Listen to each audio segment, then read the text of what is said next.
Hey guys and gals, it's Jim, aka Armorama, and we're here for another replay. This is one of mine in the AT-15. We did pretty well in this game. I won't spoil it in the end, but the AT-15 is really a great tank destroyer. I think I watched a recent QB review of this tank, and he was pretty right on. Time to roll out. With all of its strengths and weaknesses, although I really think this tank is a bit underrated, to be honest. And you're going to see why, I think, in this game. Not that it wasn't conditional or situational to basically what happened, but it just has strengths that a lot of other tank destroyers don't have. Mainly its armor, of course, but its gun. Its gun is pretty darn amazing. And again, you're going to see that highlighted in this video. I mean, if I, for example, had some range, and I was going up against, say, a Tier 7 E25 that just went by me, I would have no problem dealing with the E25. If I was going up against that Yogg Panther that's crossing by me right now, I would not feel in the least worried in this tank. Certainly they're Tier 7s, I shouldn't be, but I guess what I mean by that is even some of the Tier 8 machines, I don't know what happened down here, or KV-1S must have taken a damaging shot, tracked maybe the Tiger 2. The Tiger 2 obviously seems upset, and he starts to essentially kill him. So this is the kind of game we're starting out with. And you can see from the XVM stats, there's a good looks player on my team, and then me, and then the other team doesn't exactly have any shining stars either. The actual percentage was 59% in our favor. So, although with this start, I kind of thought that 59% was negated. So, and basically, I really thought this game was going to go rapidly downhill from here. Now, I picked an interesting position. I've done this position before, and I've seen a lot of players use this position. Basically, what I'm doing here is I'm trying to maximize my render range, which is, if you look at my minimap, is the red line there. Now, the WZ 131 is now within my render range, and he's about to be within my sighting range, which means I'm probably within his. My goal here is that I will not be detected. And for most of the game, this crew does have Sixth Sense, and you'll see the Eye of Sauron come up if I'm detected. But this tank is not detected, I believe. So let me double check from when I actually saw the gameplay. You can see there's a T-29 that the enemy team pushes rapidly on the east, very, very rapidly, probably too much so. But my team quickly is going to collapse here on this flank. I take a few opening shots here on this KV-4, and no effect. I think I have to wait till he pulls up a little further and starts to give me more of his side versus the angle that he's currently at. Of course, this AMX, they hit their AMX 5100 is not doing well. We've lost 4 tanks so far, 1 by our own hand, and they've lost 2. So now, again, if you look at the mini-map, I am not within anyone's, well, I say not anyone's. I mean, I have about a 400-meter view range on this at least, probably more like, yeah, with crew perks, maybe a little more than that. But now they're starting to get within my view range. The question is whether they're within their view range.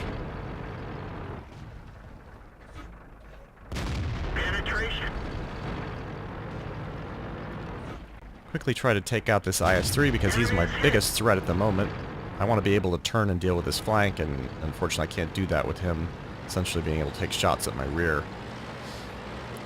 Now the Hellcat, I quickly turn around here. The Hellcat is almost dead, so I decide to finish him off.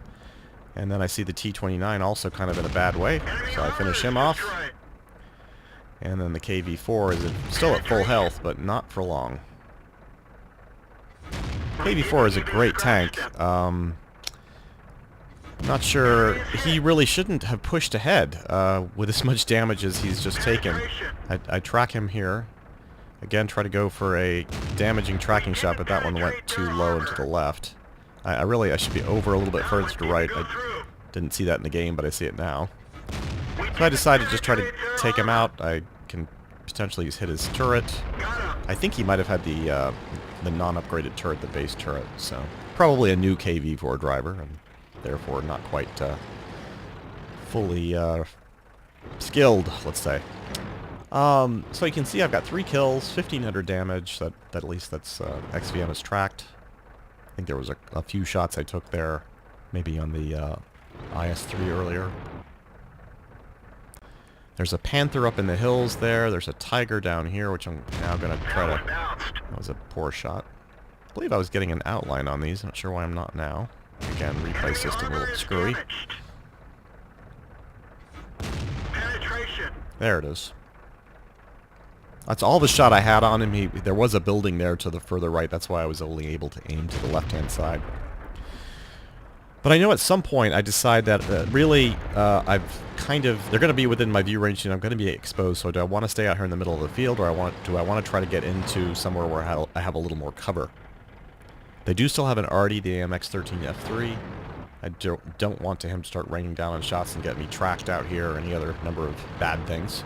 So this is where I decide to move in towards the town, at least to get some cover in that foliage, if not get all the way down to the buildings. I see the M6 pulling around here. Again, he's almost within my view range, and now within my view range. You can see he was actually visible outside my view range because someone else had spotted him. So that's the way that red box works, at least with this. I think this is the Locustan augmented map, which I do like. I know some people probably look at these as like, oh, that's kind of like cheating. Well, yeah, it's a tool. Since a lot of veteran players or players who play the game a lot are using these, I don't really look at myself as cheating because essentially I'd be at a disadvantage with them having it and me not having it, so I'd prefer not to be now them spotted. Actually, I think I was spotted earlier, but that time I was spotted for sure. You can see I've taken very little damage so far. That's the real benefit to this tank. I mean, if you look at my tank, we've taken some shots, I think to the side here. Didn't I just see a... there's a shot you can see on that side. And, boy, this zoom in out just does not work now on a free cam mode. But I'm, again, being spotted probably by the panther up on the hill or someone else up there. But at this point I could have... I'm trying to get that panther, but he's pulling back. I could have probably stayed where I was and tried to weather the storm. Especially after killing that T-29, right? T-26E4. No, I'm sorry. Was that the 3601? Yeah. I see the tiger through that. I shot him through. You can see that post. I didn't think those posts actually were shot throughable. That was a bad shot. I'm going for the lower glacis here. That one went a little wide too. Which this gun usually is very accurate. Very accurate. Alright, well there we were hit obviously by Artie. Or T-69. T-69's unloading into us. He's not really doing a whole lot of damage. I'm not sure if he was hitting me with HE or just getting tracked. So just getting track damage. So I got a little lucky there that the T-69 wasn't able to do any major damage. You can see we're up to 6 kills, so we do have Top Gun. The other team's down to 5 players. We're down to 6 players. I take a couple of blind shots there, thinking that panther might still be up there in the grass there spotting. Kind of wanted to give him a little what for spotting me all those times. I wait here for a little too long, really, but I wait to see if the T-69 either backs up or moves forward. When he starts to back up, I think, okay, good, I'm going to be able to get a shot at him, but then he never appears. And I probably would have seen him there, unless he's got a really good camo skill crew or something. Your crew's camo skills do count when you're... Oh, there we go. There we go. Shot on the enemy enhancement. So that was kind of a critical shot there to get him out of play.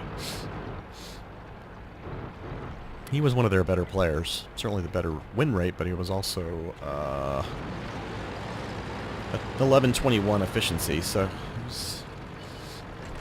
he was a good player. Not particularly in this game, probably, but... So I'm still trying to get a shot on this T-69, thinking he's going to pull through there. I'll shoot him through the stairs. Nope. I am denied. but then he finally comes out this way, and I'm able to get him. Now here's the strength of this tank. So I just tracked him and did damage. I just did it again. And again, I think I was getting a full outline here. And then for some reason I can't quite... He pulled back a little bit when he fixed his track, so now I can't quite get the same shot I was getting earlier. So I'm trying to back up. And I get him. So now we're up to 8 kills.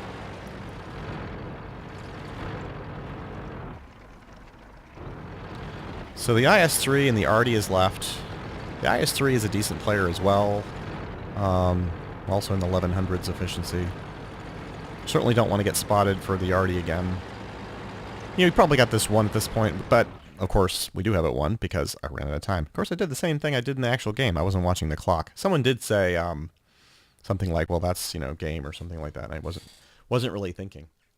And there we go. Radley Walters for the AT-15. Probably my first in that tank. I can check that. Top Gun, obviously. And let's see what some of the other stats look like. We did 1345 in base XP, a respectable game. 4300. So the detailed report you can see we did again 4366 in damage. We fired 44 times with 33 direct hits and 22 penetration. So only penned about half of what we actually shot. But again, I did have some wild shots and some just basically kind of blanket fire there on the on that position on the Panther on the hill. They shot us total potential damage of 2805. We did damage on detecting of 42. And yeah, we cleared, even with a premium account, I still cleared 21,000. I did fire some APCR ammunition in that, I think. I don't know why I would have, but I did. I have to look at the video again to see what I loaded for APCR. Not sure. Maybe I stuck APCR when I was going after the KV-4. I don't remember now. Anyways, so let's take a quicker look at this in the garage, though. Okay, you can see this was a very recent battle. It was just a few days ago. And the AT-15 that I have is crewed very well, not to the point where I've got a couple guys almost up to their second skill or perk, and they're all at 100%, obviously, in terms of training. I do have the vents on there with binocular telescope and a gun rammer, so that's how I have it outfitted, and I just pretty much run the standard consumables.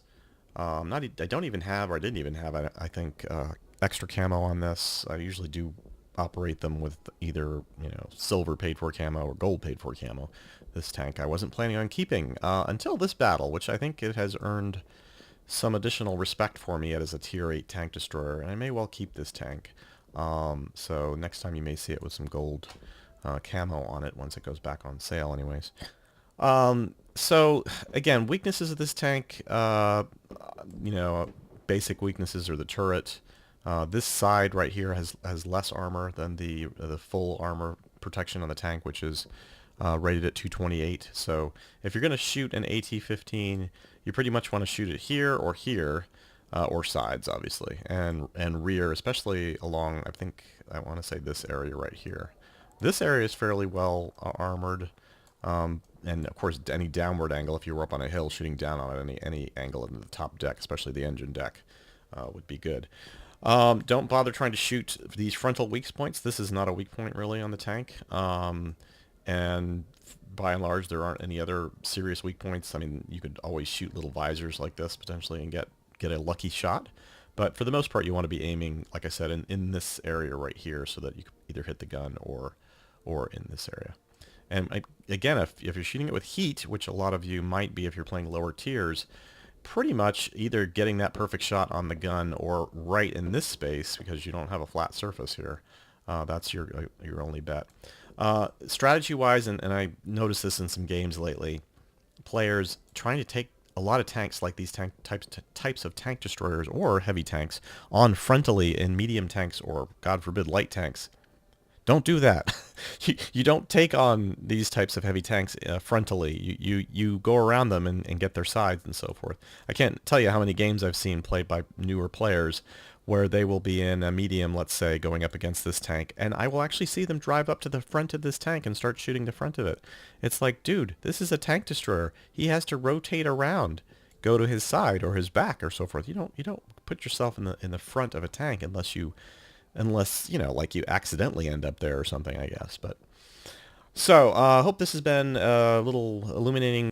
And if you like this video, please click like and if you or comment, and we'd be happy to read your comments and see what you have to say about it, if you play it or plan on maybe doing the British tech tree. Well, thanks for watching, and have a good one.